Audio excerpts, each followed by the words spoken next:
सहना भवतु सहनौ भुनक्तु सह वीर्यङ्करवावहै तेजस्विनावधीतमस्तु मा विद्विषावहै।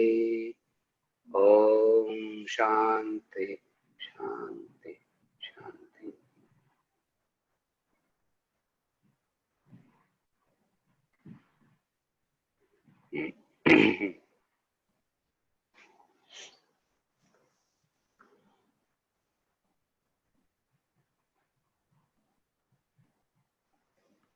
A few clarifications from yesterday.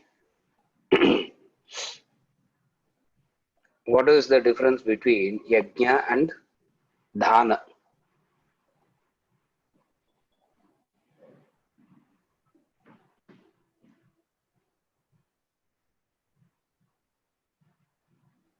The reference to dhana is always giving.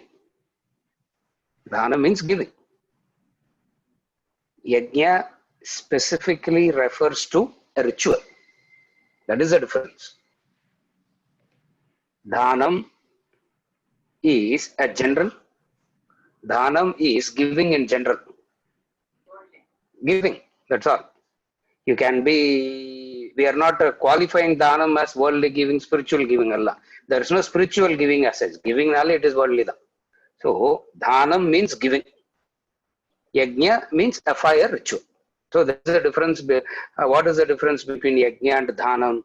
Dhanam means giving. Yajna means fire. Yajna means fire ritual. So, there is no need to connect dhanam and yajna. There is no need. Though both are misunderstood as giving, there is a difference. That's what I said yesterday. I clearly demarcated yesterday by saying in yajna, the fourth factor of the purpose comes in, God. In ordinary giving, in the word dhanam, in the word giving, there is no reference to, you need not bring in reference to God. As in, when you donate for a Rotary Club, there is no God involved there. There is no higher principle involved there. It is only a charity, a giving. So there is a difference. Are you able to follow? Yajna means we are specifically talking about yajna as in the fire ritual. Dhanam, I brought in the distinction between yajna and dhanam only to explain the point of even in yajna also, sacrifice also we are giving. No, sir. Then why use another? Why not just talk about it as dana only? Like he talks about sattvic dhanam, rajasic dhanam, and tamasic dhanam. Why bring in yajna? Why not just say charitable actions are yajna type of actions? You can't say that, because in charitable actions, not necessarily God factor, the higher principle is involved, is invoked. In yajna karma, the higher principle is invoked. That is the first step. There itself, there is a fundamental difference. Is the definition, is it okay? Yeah. And then there are few words that I used, which I am going to explain today anyway. The few words that are used in yajna is ahuti. The few words that are used in the yajna ritual is the ahuti. Ahuti means offering. Ahuti means that which is offering. Offering na ahuti na. I gave the example yesterday. It can be ghee, grains, havis, anything. All these are what is known as offering, ahuti. So ahuti na, that which is offered into the fire. Now, what is that it symbolizes? I'm not going into the symbolic meaning of anything now. All the symbolic meaning we are going to discuss later. First, I want to explain yajna as a ritual, and then how Swamiji brings in yajna as a ritual and connect, and then we will enter the symbolic meaning. That's why deliberately I was avoiding the, deliberately I am avoiding the symbolic meanings. Are you able to follow? All the symbolic meanings that you are asking will be, is going to be covered. All this is going to be covered. But I didn't, if I start into the symbolic meaning straight away, the ritual will not be understood. If the ritual is not understood, the symbolic meaning is not understood. Therefore, I strictly restrict it to, therefore I strictly restrict it to only the ritualistic part. Are you okay? Continuing from where I left yesterday, yajna, the ritual. The ritual yajna itself technically divided into two. Just as the Shastras themselves are technically divided into two, as Shruti and Smriti, yajna is also divided into two. It is called Shrauta yajna and Smarta yajna. Again I repeat, just as knowledge is divided into two, Shruti and Smriti, yajna is also divided into two, Shrauta and Smarta. Shrauta means that which has its origin in the Shruti, the Vedas. Smarta means that which has its origin in the Smriti. And most of the times what we are, all that the leftovers of yajna today is only the Smarta portion, a little bit is left behind. The Shrauta portion of yajna is completely is completely lost. Why? Because the Shrauta yajna karma is a very elaborate, detailed, going into days and weeks, sometimes months. It's not just like the priest coming home, doing it for a couple of hours and going. That is Smarta karma, Smarta yajna, that is. Now, when Swamiji takes up yajna and expands the concept of yajna and analyzes, he takes it the standpoint of the Shrauta karma. Shrauta yajna meaning that which is of the Shrauta means that which has its base in the Shruti. In the Shruti in origin lend vara word Shrauta. Smriti, Smara, memorying origin lend vara word Smarta. Smarta. So, what Swamiji has done is, he doesn't take into the consideration of the Smarta yajna portion in his analysis of yajna. He straight away goes to the Shrauta portion. That is why he always says the entire village gathers, everybody brings in the grains, no questions asked as to who has brought in what, and then the yajna is done collectively and prasad is distributed equally to everybody. We think, where is it done like this? Where do we do yajna? Where do we do yajna like this? All that the yajna karma that we do is only the two priests or three priests or four priests coming. We just do they just do a small thing and they go away. Now, which is of the Smarta. Now, he doesn't go into these technical explanations. He straight away taken only the Smarta portion of the yajna, the Smarta karma. Because you need to understand from our practical experience, the way in which he is explaining, where is it done? It's not done anywhere. When I say it's not done anywhere, means it's lost.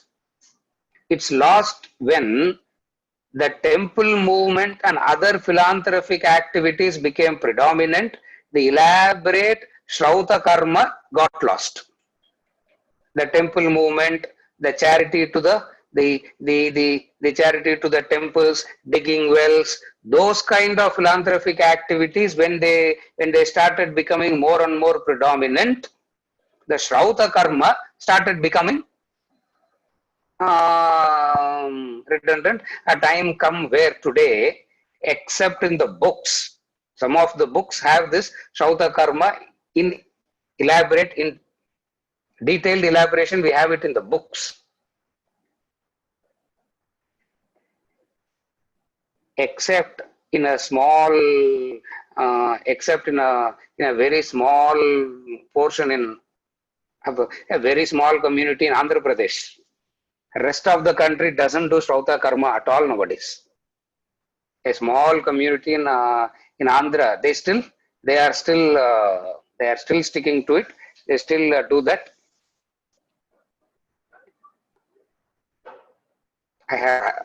I know this because I have happened to see them and be a part of one of it long back. When I say long back, almost 30-35 years back. I still distinctly remember that other than that, the Shrauta Karma is not done anywhere. But the concept of Shrauta Karma is what Krishna takes up in the Bhagavad Gita. The concept of Shrauta Karma is what Krishna takes up in the Bhagavad Gita and tells Arjuna to practice.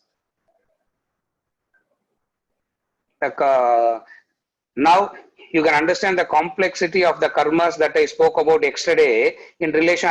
I said even the building of the kund itself is very complex. We think, where do we have such a complex ritual happening today? Where is it done? Huh? But then in those karmas, it was done. Yes. Where it was all a part of collective activity. See, today we have so many collective activity. In those days, the Shrauta Karma was the only collective activity, and restricted in thought and idea, in practice, in relation to the highest. In relation to the highest means the purpose of it was very clear. The purpose of it is, since it is based on Shruti, the purpose of it is, since it is based on Shruti, anything that is based on Shruti, the purpose of it is moksha, liberation. Anything that is based on Smriti, the purpose of it is a better life. The difference between Shruti and Smriti. Shruti are revealed texts. Smritis are man-made text. Shrutis are fixed, unchanging. Smritis can be modified, changed. So the rituals that is based on Smritis also gets modified and changed. That which is based on the Shruti doesn't get modified or changed. These are all some basic factors you need to know about yajna in order to understand the yajna karma as an unselfish activity. In the Shrauta Karma or clarity purujada, you will understand the grandeur of yajna and how yajna is seen as the unselfish activity, karma yoga. Because what is this grandeur? As I said,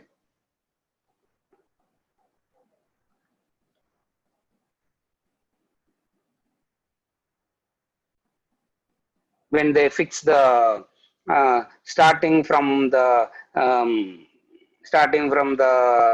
Upanishads, the Mundaka Upanishad refers to some yajnas. The Kaivalya Upanishad also refers to some yajnas. They give the names of the actual yajna karma itself, actual ritual itself. They give the Mundaka, the Kaivalya, which we have studied, part of the course. And if you go to other Upanishads like Chandogya and Brihadaranyaka, the references to yajna, Shrauta yajnas are more. Today, the current society where we are in, we we have we have lost that kind of culture. What Krishna said is, it doesn't matter if the ritual goes, bring out keep the concept alive, keep the knowledge alive. And this minimum rituals, wherever people do, the knowledge is, the ritual is kept alive still. But what is important for us to understand is the concept. What is the concept? The yajna, the concept of yajna is relevant even today. These are the brief introduction about the ritual yajna. இதுக்கு மேல ritual yajna பத்தி தெரிஞ்சுக்கணுங்கிறது தேவையில்லை. இதுக்கு மேல ritual yajna பத்தி தெரிஞ்சுக்கிறதுலாம் more of endlessly I can keep talking for the next 3 months. I can endlessly keep talking about the ritual yajna itself, which doesn't serve any much purpose.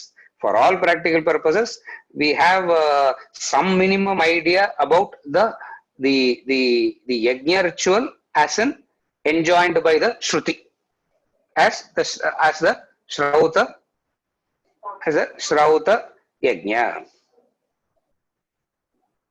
Now, with this, because if we get too much into the ritualistic portion, it becomes difficult, because the ritualistic portion has to be done and demonstrated. You cannot talk about it beyond a point. It gets to how to do layer. See, how to cut the vegetable at the cut panidana cut. No, you can't give you can talk, you can take a knife, take this, cut it into round shapes, small, all that you can talk. But then at some point of time, it gets very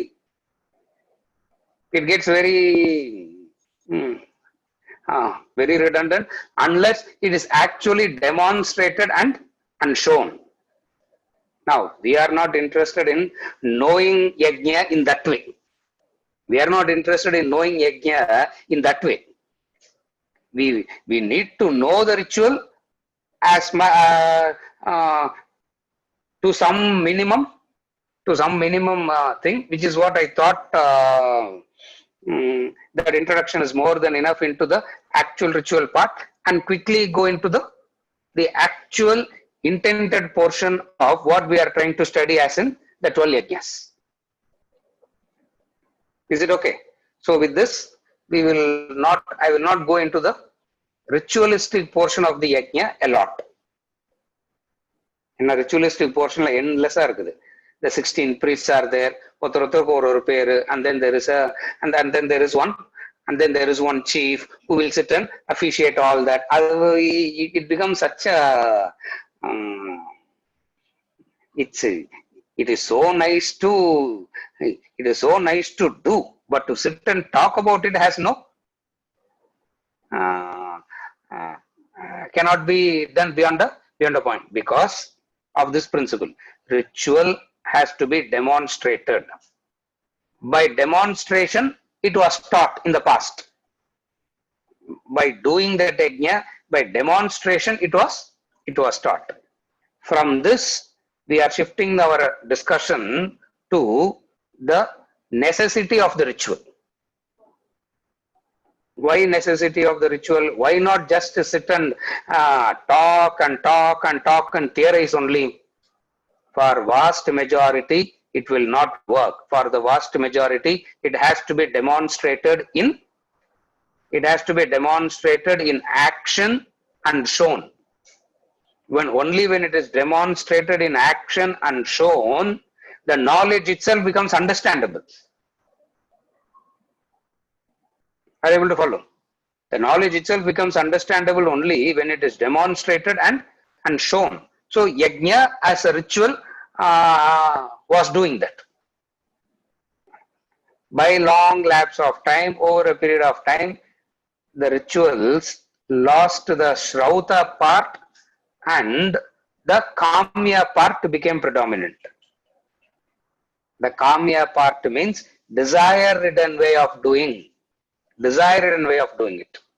What is the desire-ridden way of doing it?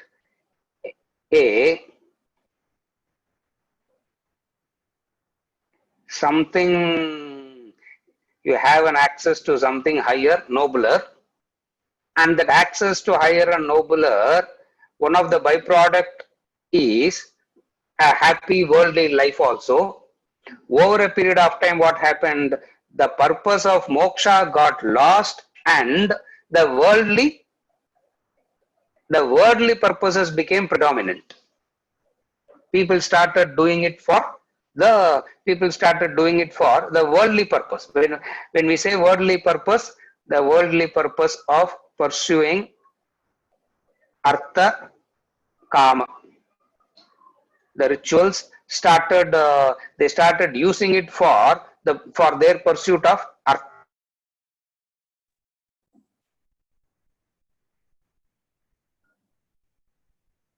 They started using it. Are you able to follow? What has happened now is,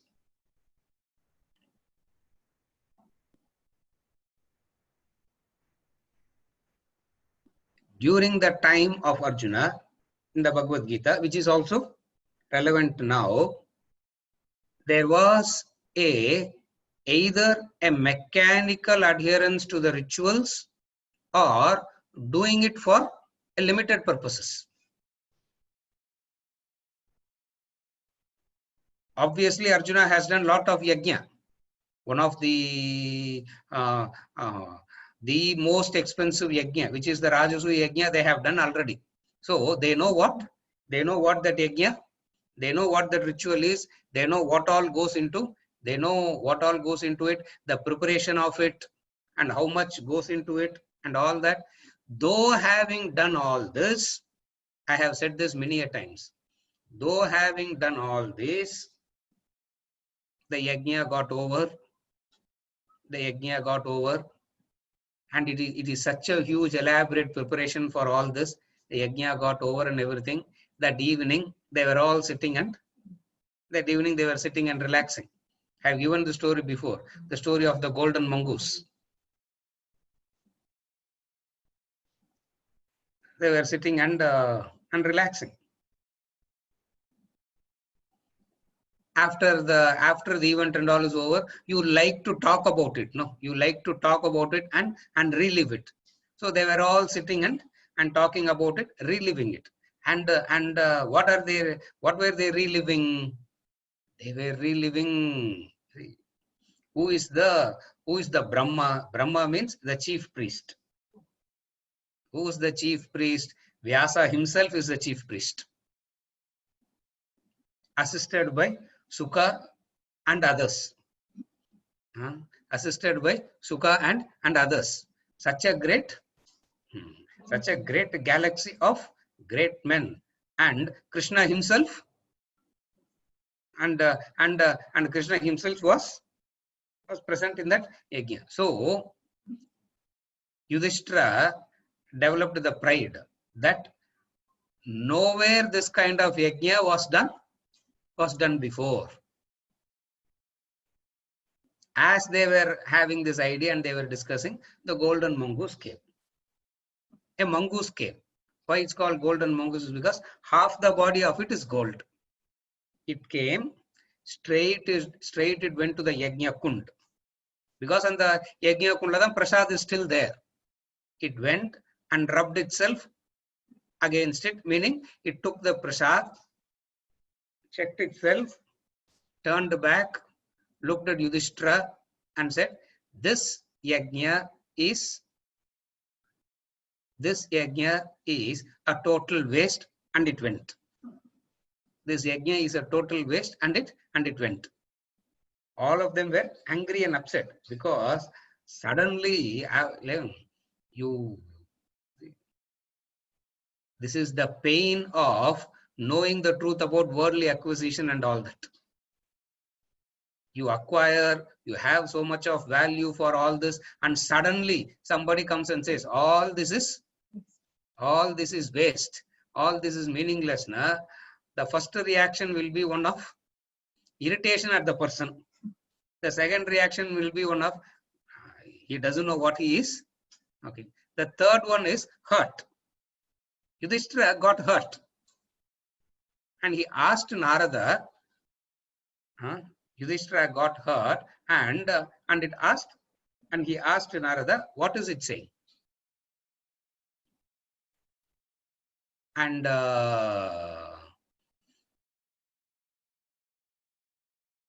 Narada said, what this mongoose is saying is correct. This yajna of you, Yudhishthira, is useless. Yudhishthira said, why are you calling it as useless? Long before, in the same place where you have done this yajna, another kind of yajna happened.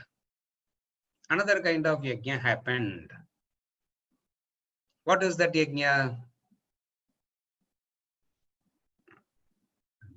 Severe drought for years together. So cattle, the livestock are dying, and people started migrating to other places. A few were left behind in the same village, the same town. After a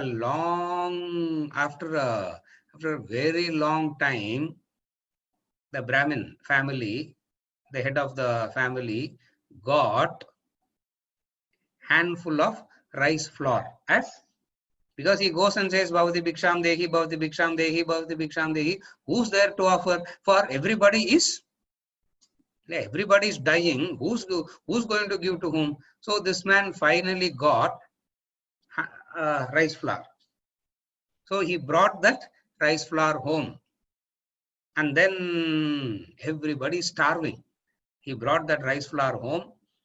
They made that rice flour into four balls, because there are 4 people at home. 4 balls they made.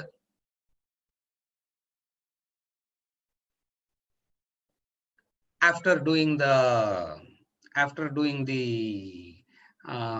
necessary prayers and all that, which we don't do anyway nowadays. After the food which too, it will take 12-15 minutes for you to finish the prayer before you start eating. So by the time the food is right in front, you are hungry, and by the time you finish the prayer, hunger is, I don't know who will be there even to eat the food. So as they were uttering the prayers and they were about to eat, an Atithi came. Bhavati Bhiksham Dehi. When an Atithi came, you have 4. Now this man took 1 and he gave his portion. He gave. Atithi is still hungry. He is looking at the other 3. He is looking at the other 3 balls. The wife says, take my portion and give it. Give my portion also to him. Yeah. He says, give my portion. Give my portion also. Husband said, no, I can't give, because if I give this, you will die, because it's a matter of life, and it is not a matter of you having in excess and giving. Please understand the yajna karma. It is not that you have so much in excess and then you decide to do some charity. It's not that you have 45 shirts and you decide to give away 2 shirts. It's not excess. It is a matter of life and death. Story mari kettu utrungo. Sir, idallam practical nadakumanna Shrauta karmala, for that people at that level it is practical. At that level it is practical. For the Arjuna level it will not be practical. At our level it may not be practical. But this is what yajna karma is all about. So the wife says, give my portion also. The husband said, do you know what you are doing? If you give, you die. Wife says, it's okay. Big deal. What is this thing about death? Give my portion. The Atithi took that. The wife dropped dead. And Aditi is still hungry, looking at the other two balls. The daughter-in-law of the house came and said, give my portion also. He said, no, I can't give your portion, because do you know what happens to you? Yes, I die.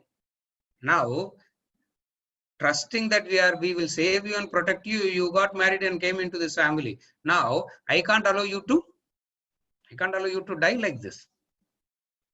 The daughter-in-law said, when I came, I am told, follow the way of the elders.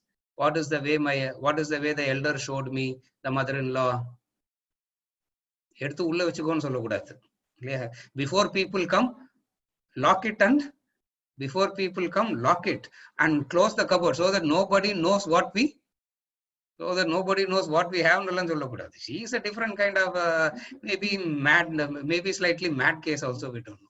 Yeah. She said, I have to follow her method. What is her method? Give. She gave, she died. Last ball is left, the son is left. Aditi is still looking at the ball. The ball. The son said, give my portion also.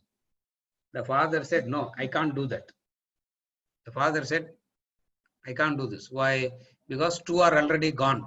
In a very few moments, I will also go. We need one person to do the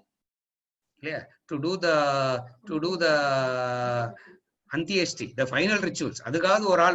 So don't give your portion. The son said, corporation will take care. What is the problem? Give. What is the problem? Give. He gave. All four drop dead. The story is, the Aditi is Yama himself, and they were all granted moksha. Now, the mongoose was watching all this drama from a distance. And when the whole place got vacated by all these people, there was those few grains of this crumbs, dust of the flour on the floor. It went near that to eat, it slipped and fell. Those portions of the dust got stuck to the body. Where all the dust got stuck to the body, it turned gold. Tragedy enna, there were enough dust only for half the body to turn to gold. The other half of the body is still remaining like the ordinary one. So from that day onwards, wherever this mongoose hears a karma is done, a yajna is done, abdina, the mongoose visits that place. Mongoose visits that place, rubs itself against the yajna kund and sees itself, and if it doesn't turn golden, it says this yajna is useless. Why it is useless? Because what yajna should give you and what are you using it for? What it should grant you is moksha, liberation, and you don't do this for some worldly, purposes. So when these great masters spoke about these rituals as mechanical, you should not be doing this. What they mean is, they are not against the performance of these rituals. What they mean is, you are not clear about the purpose of it. The intent of it is not clear. Now we are shifting from the ritual to the actual. From the ritual yajna, we are shifting to the discussion of the actual intended meaning of the yajna. So from this discussion of Srauta yajna, what have we understood? We have understood this yajna karma is a collective activity done for a common welfare. Are you able to follow now? This Srauta karma is a collective activity done by anybody and everybody for a common purpose. What is the common purpose? The common purpose is what the Veda calls it as Ritam. Ritam means recognition and surrendering to the cosmic order. Recognition and surrendering to the cosmic order. Today, there is no recognition of cosmic order. There is no surrendering to the cosmic order. The human species do whatever they want to.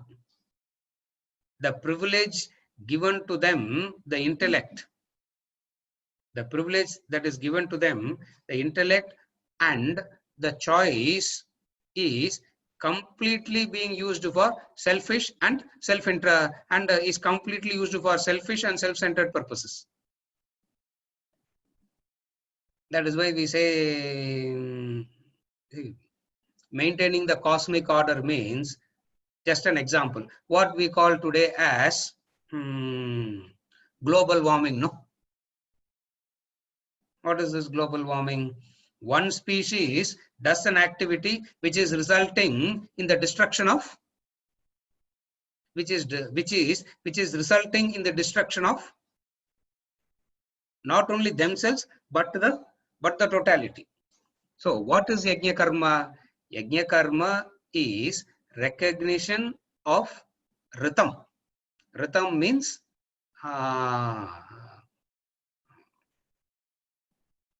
RTAM.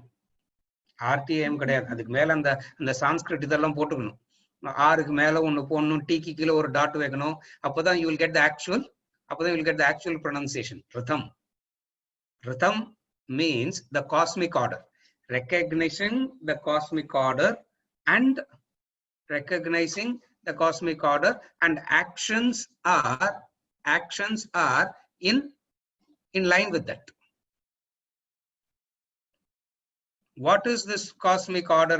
What is this cosmic order implies? Recognizing the cosmic order implies moving away from selfishness and self-centeredness. Recognizing the cosmic order implies moving away from selfishness and self-centeredness. Otherwise, it is only selfish and self-centeredness. What is the selfish and self-centeredness? The selfishness and self-centeredness is welfare of me, welfare of myself, welfare of my species. Me, my species. It means what is disturbed here, what is interfered here is the cosmic order. Now you interfere with this, it bounces back. Yeah, COVID-19 is a very good example of that. We interfere with the cosmic order so much that all the human beings are in a zoo now, no? The birds are happily flying, butterflies are happily flying, all of them are doing things happily. Who is locked down? Cosmic order. So yajna karma is a recognition of this cosmic order, and you act in such a way that order is maintained. So yajna karma becomes a reminder of that. From this, the ritual, from this we move into the formula behind the ritual. I'm slowly developing the thought flow. First the ritual, and what are the types of ritual? Now the formula, the concept that evolved into the concept that brought this ritual itself. What Krishna is saying, what we are trying to understand is, try to understand the concept, Arjuna. Try to understand the concept of yajna. What is the concept of yajna? That's why I gave the definitions yesterday. It comes from the root word. It comes from the root word yaj, means to offer, to worship. In a very loose way, some of them translate it as sacrifice. Yajna means sacrifice in a very loose way. But yajna doesn't mean sacrifice. Yajna doesn't mean sacrifice. Because in the Sanskrit word, the appropriate Sanskrit word for sacrifice is either tyaga, giving up something, or sacrifice as in sacrificing, bhali. Are you able to follow? The more appropriate Sanskrit words is either if you mean sacrifice means slaughtering, killing, cutting, bhali is the right word. And if you mean sacrifice means giving up that which is pleasurable, giving up that which gives joy to you for a higher, for not necessarily for higher. You like the chocolate, you like the ice cream, the child also likes the ice cream, there's only one ice cream left. You will not take the ice cream, hide in the room and eat, no? That the child will do that. You will not do that. Why? You give the ice cream to the child. You can't say you have done yajna there. Yeah. But then definitely it is a sacrifice. It is a sacrifice. Therefore, yajna is loosely translated as a sacrifice, but yajna is not sacrifice in the true sense. In the true sense, the meaning of the word yajna means an act of offering. An act of offering for a rhythm. Rhythm means not the English rhythm. The maintaining the, recognizing the totality and doing an action where you ensure that your actions don't disturb the totality. What is that called? After you. Otherwise, me. When I say me, na, I have to disturb the other. When I say after you, na, I don't disturb the other. So what is the concept of yajna? The concept of yajna is an action. So first thing about yajna is an action. In jnanam, we talk about understanding. In karma, in yajna, we talk about action. Jnana yogena sankhyanam, karma yogena yoginam. It's not understanding, Arjuna. It is action. It is action. What is the action? The action done with an attitude of worship. In sacrifice, as in tyaga. In sacrifice, in charity, as in dhanam, there is no worshipfulness need not enter there. You are only giving, which is good. You are only giving, but there is no worshipfulness there. In yajna karma, what makes it different from the charity or dhanam or sacrifice and all that is the worshipfulness. Worshipfulness means recognizing the higher. For worship comes in only when you consider them as higher. Remember the distinction that he gives: love and devotion. Emotion is the same. Emotion is the same. When it is towards those who are at your level, it is love. The same emotion towards the higher is called devotion. Here, yajna karma means that action that is driven by a devotion. All that we'll discuss, all that I'm going to discuss. What is that? What is this recognition of higher? There is something higher that plays a role in helping you to your action. The higher means the higher that is aiding you, helping you to do your action.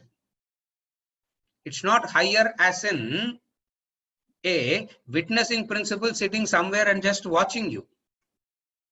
It is that principle that is aiding you to do your action.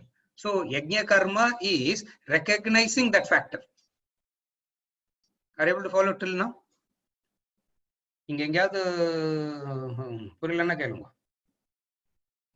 புரியாம இருக்காது, because I'm trying to keep it as uncomplicated as possible. The recognition of the higher. What is the recognition of the higher means?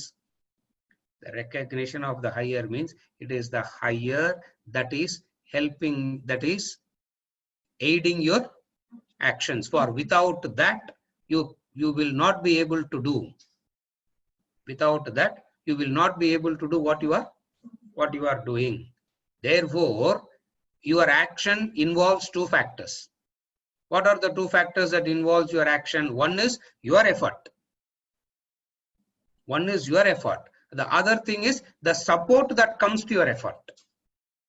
Yajna karma is recognizing the support factor. Are you able to follow? Yajna karma beauty enna, the support factor is given more value, your effort is given less value.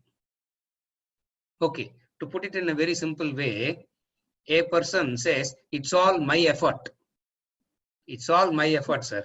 No, I have said this any number of times. You know, I'm a self-made man. I didn't get any help from anybody. I stood on my own legs. Everybody stands on their legs only. Yeah. This fellow doesn't even recognize the supporting factor. Slightly better than that is, he says, my effort plus the support that I got. In yajna karma, the starting point of yajna karma is bowing down to the supporting factor. Angada, it takes a different turn. That's where yajna karma turns into karma yoga, turns into a seeker. At this point of time only you turn into a seeker.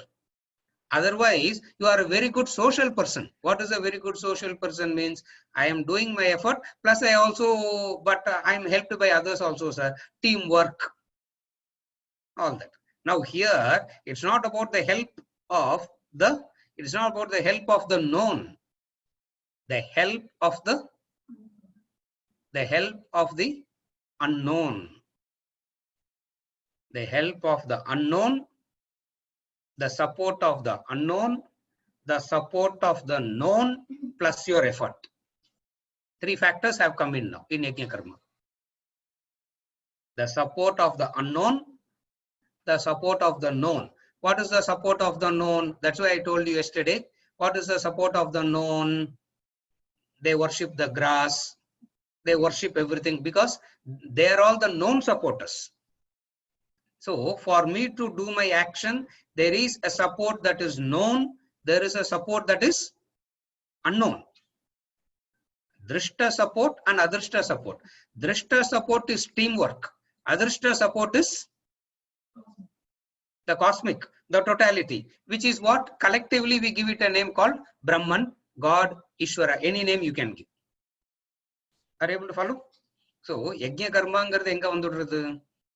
Action, what all goes into that action? What is it that goes into an action? The support of the adrishta, the unknown, the support of the known, plus your effort. plus your effort. And this has to be constantly remembered.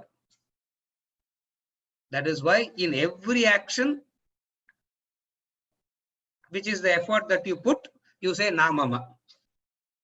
Every ahuti you pour, you say namama. Every ahuti you pour, you say namama. So when you say namama, what is it that you are recognizing now in Karma Yoga? See, please understand, Yajna Karma and Karma Yoga are synonymous. Yajna Karma and Karma Yoga are synonymous. That's why I told you all from yesterday, I will be referring this statement again and again and again. Jnana Yogena Sankhyanam, Karma Yogena Yoginam. Both are seekers of liberation. Both are seekers of liberation. Later on, I will try and describe the difference between the Karma Yogi and Jnana Yogena Sankhyanam, Karma Yogena Yoginam. And the difference I will explain later. I'm going to explain that also later. அதெல்லாம் புரிஞ்சதுக்கு அப்புறம் தான் we get into proper யஜ்ஞ கர்மா. இன்ட்ரோடக்ஷன்லயே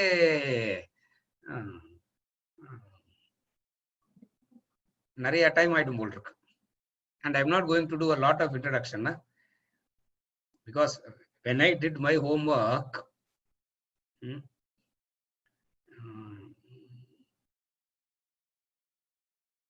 Ranjini saw my notes on yajna. Normally she doesn't see. I don't show anybody also.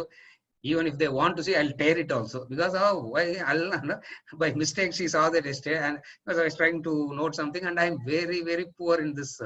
The technology, I'm very poor. See, battery went off in this. You are listening to me, no? I can still talk. I didn't even, because my knowledge of technology is only. So because I told her, இது எப்படி இத align பண்ணி சரி பண்ணனும். She saw that. She didn't go into the details along. Poor thing. She will not do that. She just saw the number of pages. She said, what? 195 pages. I said, that is for my study, not for the.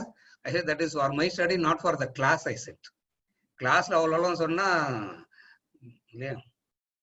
Raj would have finished his PhD in 7 years. The Yajna Karma mudikiradhukku 15 years agum. If I bring all that into the picture. So I'm trying to restrict the introductory portion itself to that which I consider it as very essential.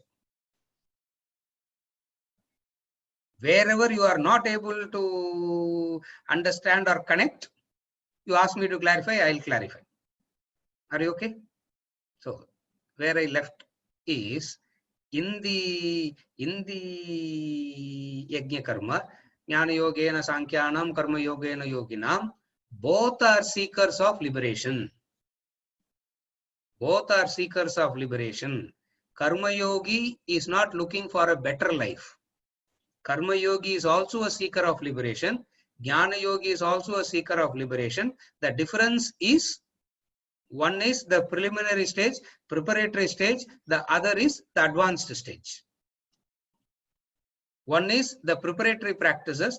Another is the direct practice. Pakasya vahniva jnanam vina moksho na siddhyati. Atma bodha. Pakasya vahniva jnanam vina moksho na siddhyati. For moksha, the direct path is knowledge. Like cooking to, like fire is to cooking. Fire is the direct means for cooking. And then there is a preparatory thing that goes into the cooking. So Karma Yoga is so cooking, moksha is that. So preparation is also a part of it. But it is not direct. For what is the direct cause for what is the direct thing for cooking? Pakasya vahniva jnanam vina moksho na siddhyati. Atma bodha.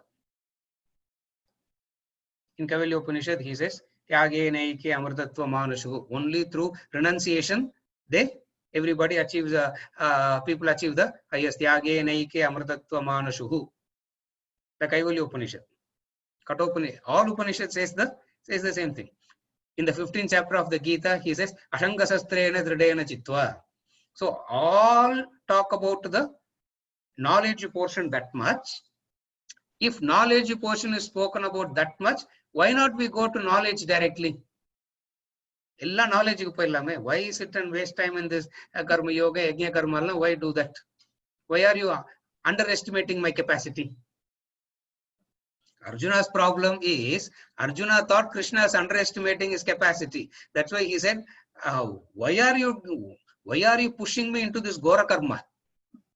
When knowledge is the solution, I should be going to knowledge. Why are you asking me to do the preparation?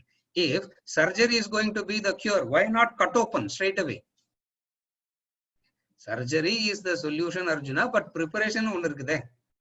But you are still a seeker of liberation. So karma yoga is a seeker. So a karma yogi is a seeker of moksha only.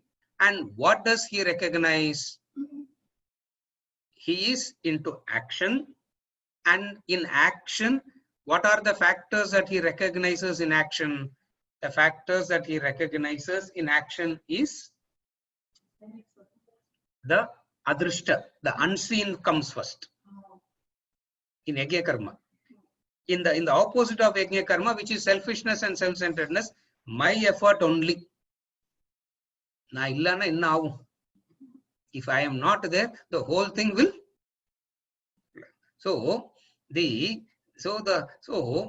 action, the value that is the value is given to one's own self in action. Slightly better than that is, it's not only me, it's teamwork. Clear? Please understand, what we call as teamwork is not yajna karma. What we call as teamwork is not karma yoga. Where karma yoga comes into the picture is the unseen support. There is a seen support, there is an unseen support. That unseen support is the factor. Angada, we say, actions are enlivened.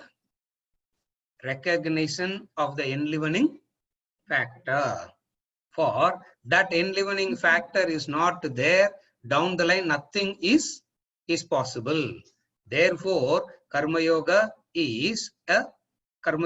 starts with recognizing that. Are you able to follow? So karma yoga starts with recognizing the unseen factor. What is that unseen factor in the ritual? That is why we say we are offering it to here. We are offering it in the Agni. The Agni take it to the respective place and give, which is all adrishta, which is all not seen. By repeatedly doing it, you kind of develop a conviction in the unseen. Are you able to connect it to why it is given into the Agni here? Hey, when you give into the Agni,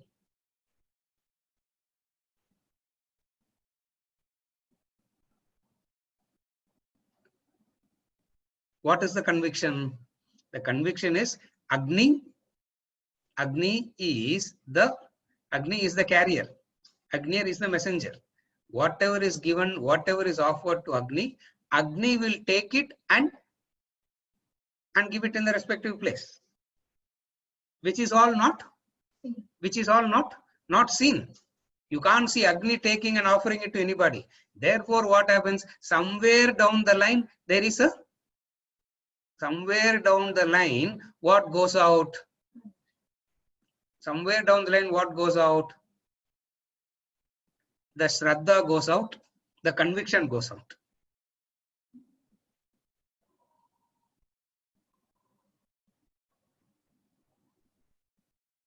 There, where you see something and you give it directly and you see the benefit, there is a conviction. Are you able to follow? You do charity and you see the benefit directly. You see the charity and you see a benefit directly, there is a conviction. So all this plays in the realm of seen only, drishta only. spirituality or Vedanta comes in only when the shift from the known to the unknown. Only when that comes in, this becomes relevant. What is this? Recognizing the support of the unknown, recognizing the support of the known, plus your effort. A karma yogi recognizes all the three factors and he has Shraddha in all the three. In the normal case, either the person has Shraddha in his effort and ignores the other, or he so blindly follows the other and he will not put in any effort.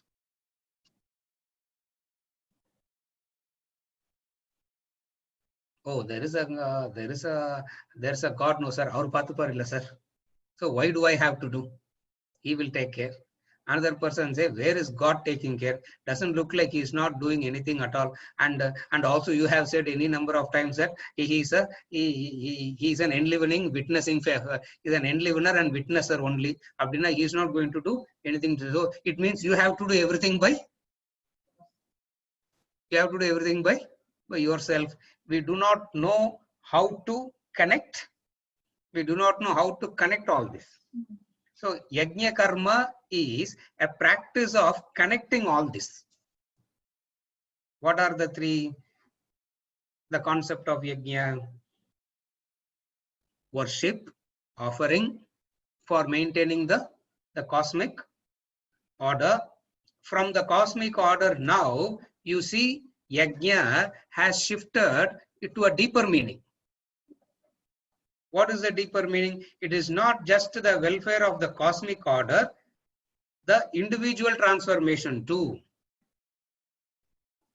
So at one level, yajna karma is maintaining the rhythm, the cosmic order.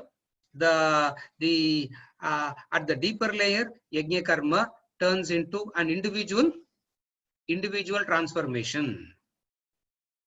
What is the individual transformation? What is the individual transformation?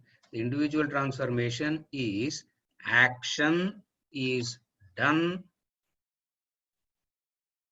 with the support of these three. The moment you recognize that there is the cosmic order that you should not disturb, and then there is the divine that is supporting everything, what goes out? The kamya karma, result oriented actions, by default starts reducing, because you are able to recognize that more and more. When you are recognizing that more and more, by default what goes out? The kamya karma goes out. What is kamya karma? Using action to fulfill your desires. Action is the central point. That action can be used to fulfill your desires, or the action can be used to eradicate your desires. But action is the key point. How to use action to eradicate your desires is karma yoga. And if you have to use action to eradicate your desires, what all must go into it so that you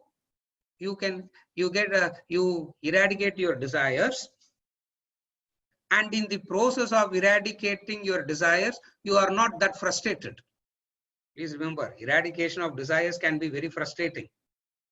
Transcending the desires can be very irritating, because that much of tapas is involved in all that. No, that much of tapas is involved, that much of hard work is involved, that much of giving up has to be done. All this at some point of time can be very frustrating. Not only it can be very frustrating, results also doesn't show up in any way. So chances of giving up is more. How to ensure that you don't do that? Somebody can't be at your back checking on you all the time. So they gave you the methodology of action in which it is inbuilt. That methodology is yajna karma. which can be applied in any field of activity. So, Yajna Karma is applying this principle in your field of activity to eradicate your desires. From the ritual, we have moved on to the, from the ritual, we have moved into the definition now. From now on, we will talk about these concepts, and wherever relevant, we will bring in the ritual. As we enter the 12 Yajna portion, where we discuss the Ahuti and all that, we will discuss this. Before we get into that, the concept of how the ritual is this. How the ritual is this. What is this?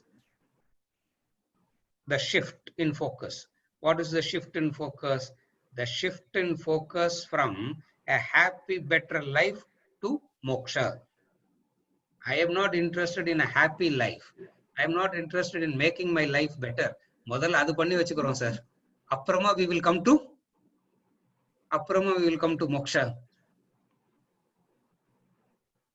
That later don't do. When your faculties are all right, when your senses are fine, when your faculties are all right, don't postpone it. Use it now. Use it now. Use it now for what?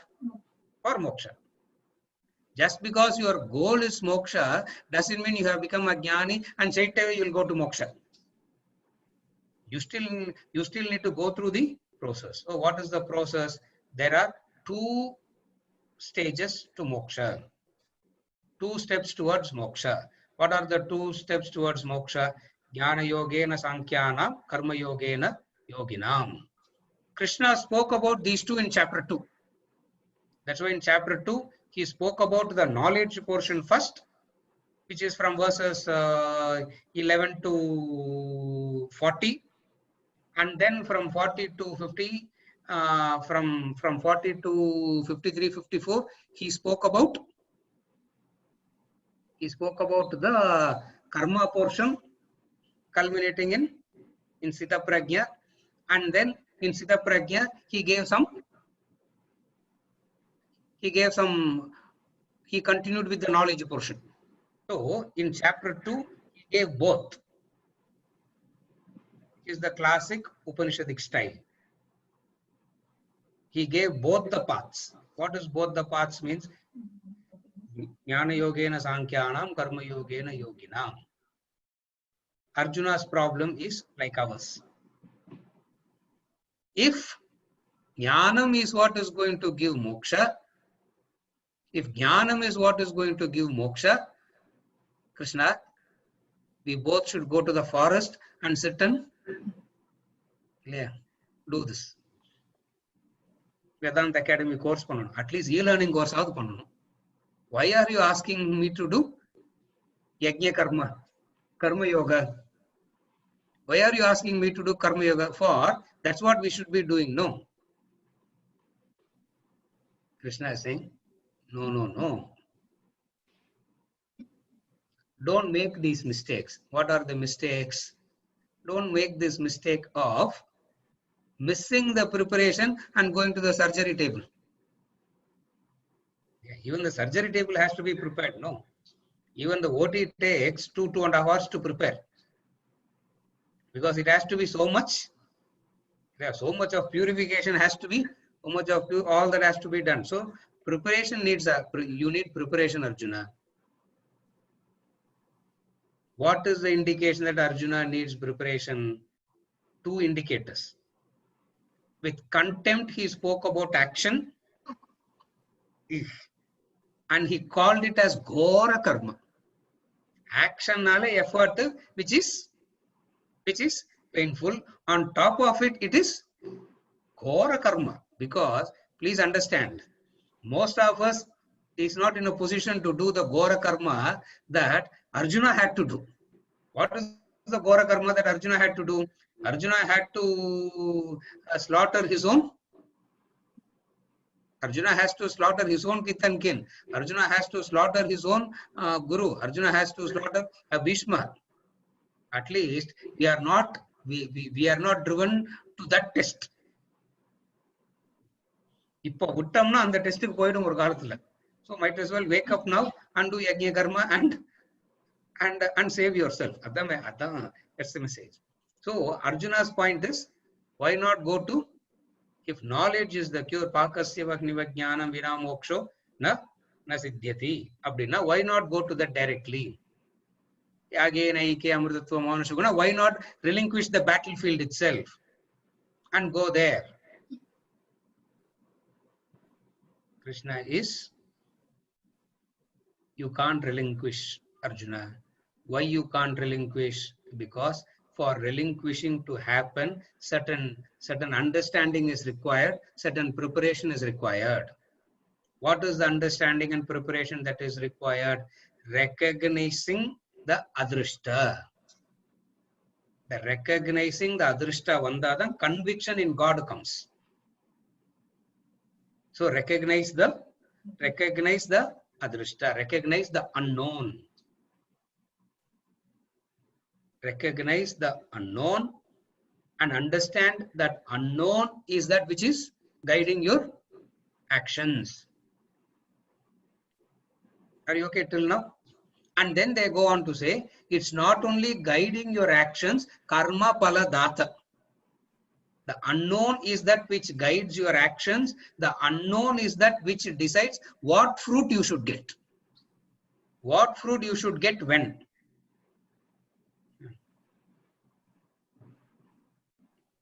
Quite a few people, especially one of the very close person to us, there's a very big crisis. She's asking personally, so she's asking why this has to happen now. A karma yogi not only recognizes the unseen as the driving force behind action, he recognizes the unseen as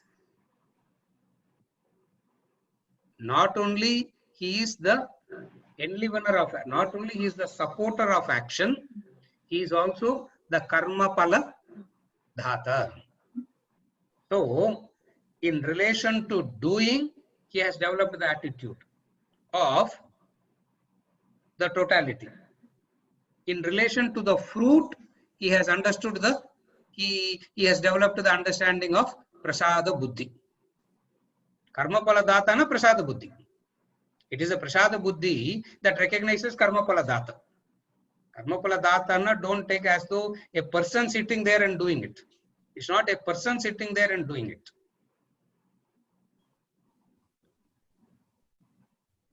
In your logical plane, sometimes you experience that this is not the result that you should be getting.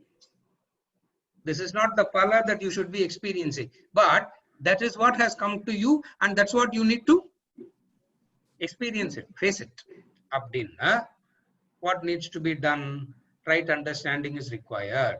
So recognizing the higher factor as the supporter of the action, recognizing the higher as the decider of the result.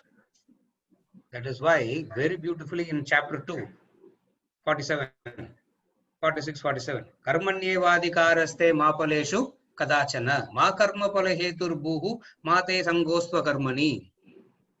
Karmanyevadikaraste mapaleshu kadachana. Unak adhikaram enga irukku? Where is, what is your right? Adhikara means right. What is your right? Right is in action only. What action? Yajna type of action. That is implied here.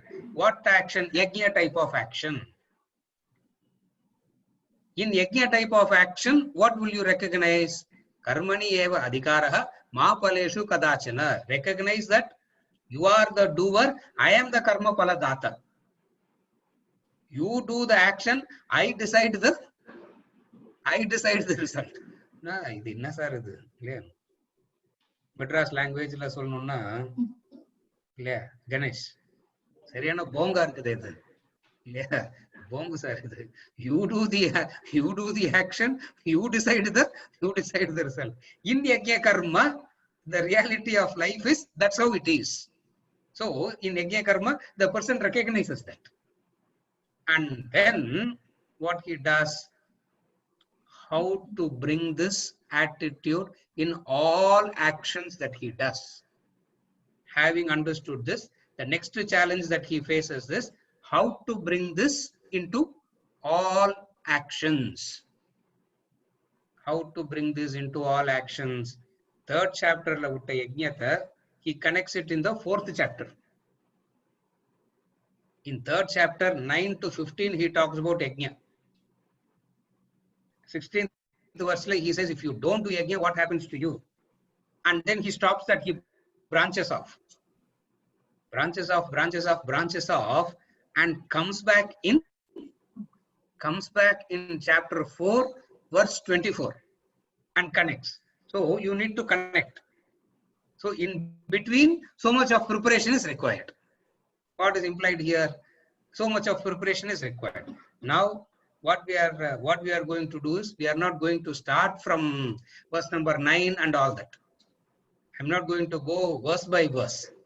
That's not what we are going to do. What we are wanting to do is from verse number 24 to 30 of chapter 4 is what we are intending to do.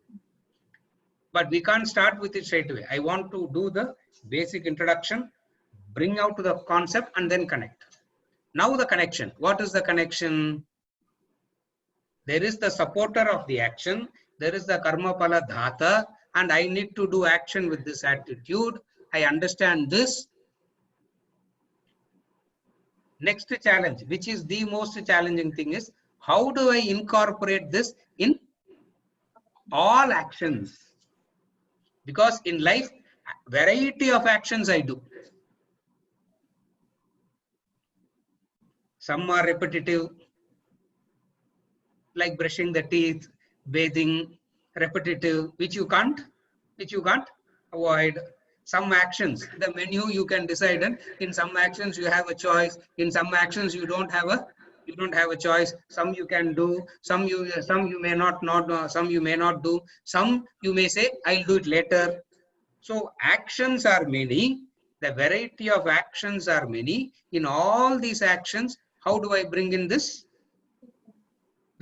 attitude of yajna karma, for which he starts from verse number 24 of chapter 4. That's why we say yajna portion starts there. Yeah. இங்கேந்தோ போய் ஸ்ரௌத கர்மா, அந்த கர்மா, இந்த கர்மா, அதெல்லாம் அங்க அது இதெல்லாம் ஆரம்பிச்சு somehow we traced back and we connected it to what we have to study. From now onwards, we will go into the from now onwards, tomorrow being Wednesday, we will be having our regular Vedanta treatise class. We will not be having this portion. We will continue our yajna class on Thursday, Ganesh. Yes, sir. Because there are so many other people coming in, and it is unfair to start this in between, and they will have no clue to it. So what we do is, tomorrow evening we will be having our regular Wednesday Vedanta treatise class, whatever the portion is. I don't know what that portion is. We will do that, and then from Thursday onwards we will continue. Yeah. A quick clarification. Bharat, what is the difference between tapas versus yajna? What is the difference between tapas versus yajna?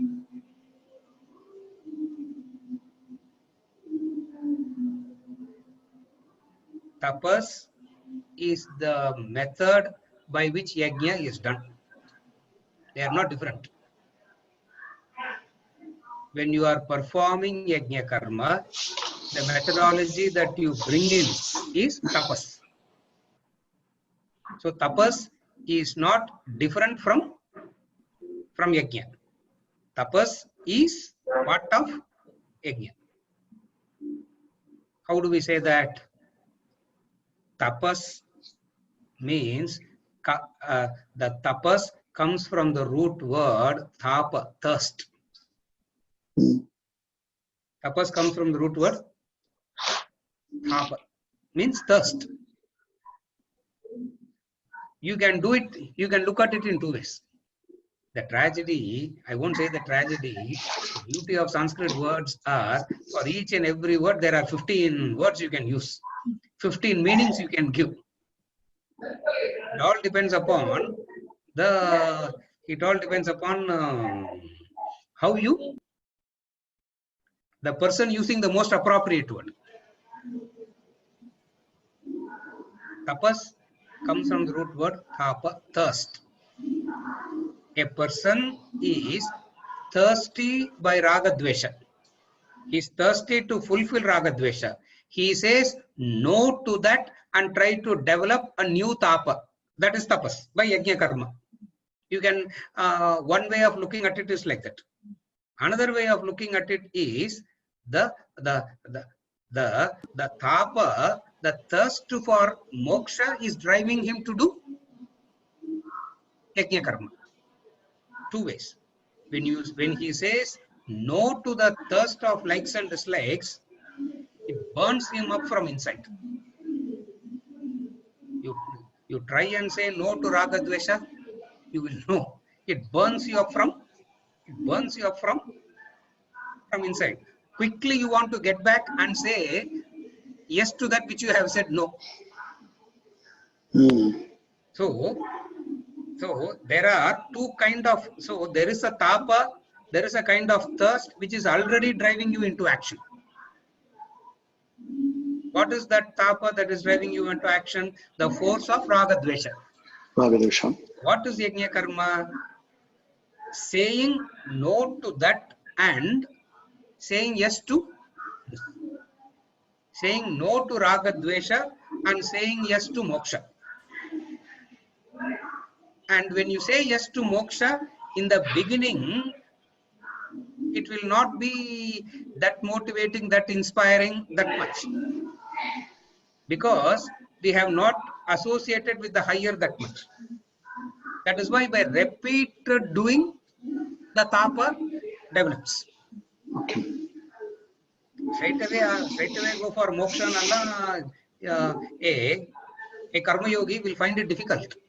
For the mind keeps slipping back. So it means what? He needs to remind himself that much again and again and again. That reminder is tapas. Which is so yajna karma liye tapas is the process of yajna karma. Are you able to follow, Bharat? Yes, sir. It's part of it. Yes. It's part of it. What is the part of it? The part of it is in the part of it as in all along the actions have been driven by the power of raga dvesha. Now I am wanting to develop a new kind of a thirst. Correct. Already ஒரு thirst develop பண்ணி வச்சிருக்கேன் ignoranceனால. இப்போ I have to develop a new kind of a thirst. Yajna karma aids you in creating that thirst. That's why karma yoga becomes an essential tool for moksha, because it is karma yoga that develops the thirst. A person who has sufficiently developed this thirst goes to jnana yogena sankhyanam and then attain moksha. So tapas is a part of yajna karma. Tapas becomes part of the yajna karma itself, karma yoga itself. And as I said, in this class, I will be liberally using it as both, interchanging. Okay, that's fine. Karma yoga, yajna karma, I will be liberally using it both to mean the same. Yeah. Sometimes I will use the word yajna karma, sometimes I use the word karma yoga. என்னத்தை base பண்ணி சொல்றேன் அது தெரியல, அந்த நிமிஷத்துல அதான் வருது. There's no prepared speech. But then both are interconnected. Both means the same. Same. Yeah. Is it okay? Okay. Yeah. Yeah. Thank you. We will continue with the Yajna portion on Thursday. Tomorrow we will not be doing the Yajna class. Tomorrow is our regular Vedanta treatise class. சரியா?